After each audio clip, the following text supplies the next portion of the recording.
Hello mga kananay! And for today's video, ito nga sinamahan ako ni Papa Mimon na kumuha ng orders. So after namin kumuha ng orders, ayan, meron kaming sinilip na gusto niyang bilhin.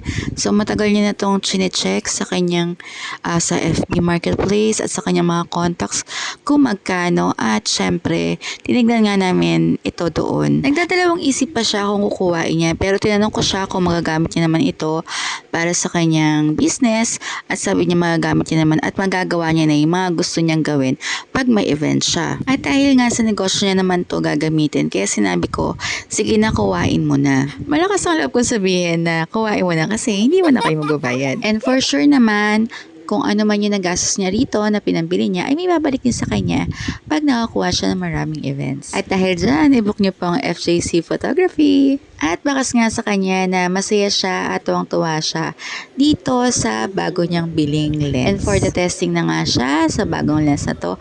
At talaga naman na ang dami niyang side comment na tuwang-tuwa siya dito sa lens na nabili niya. This is not to inspire but to brag. Ay, baliktad pala. This is to inspire and not to brag.